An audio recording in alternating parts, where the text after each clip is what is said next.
কৰা হক বিশ্বাসত শয়তানে যিমানে ঘুষা মাৰক মাৰিবি মাৰ আকৌ উঠিম যিশুৰ আকৌ আৰাধনা কৰিম গিৰ্জা আকৌ যাম and you will see you may fall you will get up again আপুনি পৰিব পাৰে কিন্তু যিশুৰ লগত লাগি থাকক উঠি আহিব আকৌ উঠি আহিব amen so why do we worship Jesus why do we worship Jesus if your reason is right no matter what storm comes your way your faith will never shake যিশু গ্ৰহণ কৰা কাৰণটো যদি উচিত হয় তেতিয়া যেনেকৈ ধুমুহা নাহক আপোনাৰ জীৱনত আপুনি কেতিয়াও নিহিলে কিন্তু যদি ভুল কাৰণৰ কাৰণে যিশুৰ অনুগামী হৈছে সৰু এটা আহিলেও পৰি যাব but if you've received Jesus for the wrong reason right a small trouble and you will run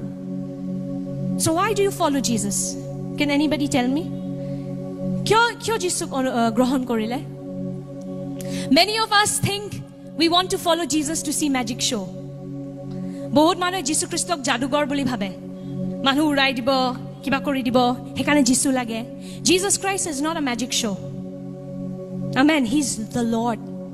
and signs wonders and miracles he will do as per his will কৰিব যীশুৱে চিন চমৎকাৰ কৰিব কিন্তু তেখেতৰ ইচ্ছাৰ মতে এন্টাৰটেইনমেন্টৰ কাৰণে নহয় বুজি পাইছে নে সিনেমাৰ নিচিনা মই বহি পপকৰ্ন খাই খাই চাম যীশুৱে কাক উৰাই আছে কাক নচাই আছে হেতু নহয় Jesus is not an entertainment he is the Lord বুজি পাইছে নে যীশু খ্ৰীষ্ট পৰমেশ্বৰ হয় তেখেত জোকাৰ নহয় যোনে সাৰ্কাছত আপোনাৰ কাৰণে নাচি পেলে দেখাই থাকিব Jesus is not to be treated like that amen তে যীশুক কেলে গ্ৰহণ কৰিছে why have you received Jesus কেলে যীশুৰ অনুগামী বুলি মাতে নিজকে আজি নিজকে ভালদৰে প্ৰশ্নটো হুদক মই আপোনাক ক'ব বিচাৰিছো বিশ্বাসী হোৱাৰ এটাই কাৰণ হ'ব লাগে আৰু হেতু হল শুভবাৰ্তা amen the only reason why you should follow Jesus Christ is because of the good news you should follow him because of what he did for you on the cross বুজি পাই আছে নে মই কি কৈছো হেল্ল বুজি পাইছে নে যে আমি এটা কাৰণৰ কাৰণে যীশু গ্ৰহণ কৰিব লাগে কি কাৰণ যীশুৱে মোক কাৰণে ক্ৰুচত জন্তু কৰিলে I follow Jesus that day I told you right when the Lord asked me why do you follow me মই আপোনাক কৈছো এদিন মোক যিশুৱে সুধিছিলে কেলে তুমি মোৰ অনুগামী হয় যেতিয়া আমাৰ জীৱনত বহুত অশান্তি হৈ আছিল মই প্ৰভুক সুধিছিলো কি হ'ল প্ৰভু তোমাক গ্ৰহণ কৰাৰ পাছত কিয় এবোৰ হৈ আছে আৰু প্ৰভুৱে মোক কৈছিলে তুমি কিয় মোৰ গ্ৰহণ কৰিছা I was having so many difficulties in our life I asked the Lord I said Lord I've received you what happened and the Lord told me what happened to you why did you believe me why did you receive me and then I told the Lord I said because of what you did on the cross and the Lord told me he said no matter what happens nothing changes that sacrifice